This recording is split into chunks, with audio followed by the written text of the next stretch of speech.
school itself. So it just depends on um, how that's being viewed. But I do recommend that. Yes, and if I was to actually address that, yes, I do have my degree. I have my bachelor's, my master's. I got at Coppin State University. Got my doctorate in humanities. But the key piece was um, the Rolling Stone when magazine had when they interviewed me, they asked me what was the most significant place I spoke at, and I said, well, I guess I could say the White House, or when I spoke at Parliament, or when I spoke in front of Mandela's house, in front of 10,000 people. And I said, but it was actually at my high school when I was asked to speak, where my principal had placed a bet I wouldn't make it to 21, and my counselor said I shouldn't attempt to go to college, and I ended up coming back with my bachelor's, master's, working on my doctorate, with my also with my book, Temporarily Insane, that I had wrote. And the key piece that was also about that was they sat a man named Congressman Elijah Cummings next to me. And the reason that was so significant is because when he looked at me, he looked at the program, then he looked at me, he said, young brother, you got to tell me what you've been doing. I said, yes, sir. I said, because the last time we were sitting next to each other, this was not the situation, because he was actually my lawyer defending me. I was the last client that he defended when he became a congressman. So to actually come back to my high school where that principal had said I wouldn't make it to 21, and actually that counselor who said I shouldn't attempt to go to college, and he was actually still working there, and now I have a higher degree than he does. I think that that was an amazing, to me, 165 degree, letting them know that it ain't how you start, it's how you finish. You told me, you told me before we got on set that you majored in criminal justice. Is that correct? Yes, criminal justice, political science, and got my minor in African American history. I got my master's in criminology, which was in juvenile delinquency prevention. What made you want to major in those? To be honest with you, I had to keep it 100 with you. I kind of was. I used to be actually in the streets, so I'm one of the younger people they wrote the series The Wire behind. So my godfather was Little Melvin Williams from American Gangster, so I was actually in the streets. So before I was known as Dr. Ted Sutton, I was known as Crazy Ted. In fact, you can Google either one. My face gonna be the first one to come up. But I only say that is that what I realized is that I was in the streets and my friends were, but we didn't know the laws. And so really I wanted to learn, because I'm like, how you never play a game that you don't know the rules. And so I started learning laws. And then once I started finding out, I'm like, oh wow, Terry versus Ohio saying that they cannot stop and just up and frisk you. They have to have probable cause. They cannot go in your pocket. They can only do an outward pat down. And and I started learning, just like lift different laws. And to me, I wanted to not only learn myself, but I wanted to educate some of my friends that were still, out there. And because how can you play a game that you don't know the rules? Yeah. Miss Imani, do you have anything else you want to add? No, right now, no. Okay, so I'm gonna go back to Mr. Chris. What made you interested in real estate?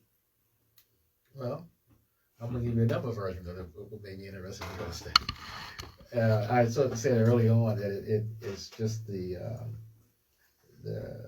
excitement of, as far as Nehemiah Construction is concerned, being able to see our clients very happy, and seeing the bad things that could happen, that we can turn it around and make it a good thing. But overall, I think it's just good, especially as the African American companies, to be in a situation where they can actually buy property, subdivide it, and be able to be called developers in real estate. And the reason why that's significant is because, as my brother here said earlier, you need to know the rules, and you have to play it as it should be. And a lot of times, people don't, and a lot of companies don't.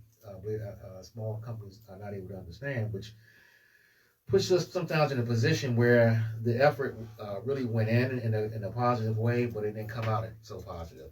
And oftentimes they've been put out. I've been in scenarios right now, and I'm just thankful to God that that didn't happen to me, where good companies went in there with the good intentions of making a lot of money, and they walk in there and they lose their shirts and they end up losing the property that they went in there thinking they were going to make money on. And so we also have a passion on making sure and mentoring other companies to say that you have to have your things in place. You have to understand the rules of the game, as my brother said earlier. Once you understand what that is and know what you have to have, that's going to be the most important thing to be successful for. So for us, for so many different reasons, we really enjoy. We have clients in Potomac, Maryland. We have clients in Washington, D.C. We have clients in Northern Virginia. But it was a really big compliment to have a subsidiary, Marriott, which is BlackRock, to find me and wanted to know if I wanted to get involved with doing hotels. And that was a mind blower. But the reason why is because one connection heard of another connection and said, there's a guy that knows how to play the game and know the rules, and we can make this thing happen for everybody. So in that regard, it's very exciting to be in real estate. There's so many different options to be in real estate. You don't necessarily have to be flipping property all the time, or that you can decide to do any area of real estate. It can be your money can be invested in other people that actually do it, and you can get a return that way. We're actually have already started something called accessory dwelling units, and so what that is that the jurisdiction, local jurisdictions have actually allowed you to put another smaller property on your property. That means that you can have a smaller home and it's legal. Then people have done that and it's illegal, but now it's legal, meaning that you can put a whole building up to 1,100 square feet, which is a pretty big place, 2-bedroom. And the exciting part about that, if you are a homeowner, you can get into real estate just by getting that built and renting that place out, using it for Airbnb. But more importantly, if a person want to age in place, they may want to live in there because they gotten older and rent their whole house out. So many different things that can happen in real estate that makes us excited, and we're taking the lead on that here on the East Coast. We're not going to just be working that in the DMV. We're going to be working that across the country. We've already gotten licensed in Atlanta, Georgia. We've already gotten licensed in North Carolina, and we've been recently licensed in Virginia. And so we're going to take this ADU wherever it's legal on the East Coast. We want to take it to the higher level. It's already legal in Florida, and it's already legal now in Georgia. So we're going to be being able to let people know that without getting into the hard knocks of real estate, they can sit in their own property and be able to get some good income. What are some tips you have for someone remodeling or flipping a house? Interesting. Well, you want to ask us a real good question. I'm just really excited about the questions that you are asking me. That can go in a lot of different ways. Unfortunately, there's an investor who understands real estate, and there are investors who don't understand real estate. And the people who don't understand real estate are normally people who have careers in something outside of that, which, doctors, lawyers, all kinds of other professions. They want to get into the happy space of flipping houses. Well, the problem with that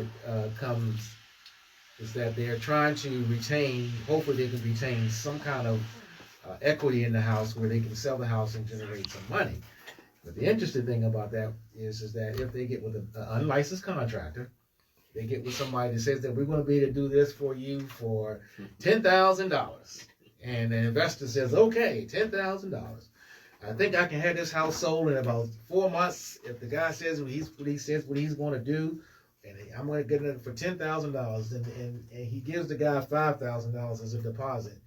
He doesn't see the guy anymore, or he gets in there and does some demolitions and gets some things going, and he doesn't, and there's no recourse.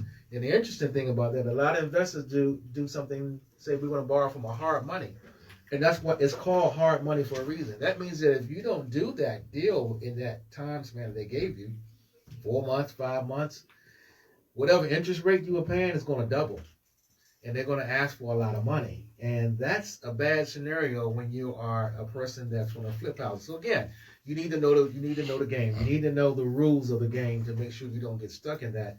And one of the first things that need to happen is that if an investor is totally looking to get into something and flipping a house, get with a licensed contractor. Don't cut. Don't try to go in there and say, I can get a better price down the street. Or down the street might end up making you have to pay the whole entire street, because by the time they get done with you, you're going to end up paying so much more money beyond what you would have made. And now you're in a scenario right now, possibly facing bankruptcy because we don't know what the deal is and what you got involved with. But a lot of times people just don't know. So it's going to be important to really understand the rules of the game, whether it's in the law, whether it's in real estate. I don't care what it is.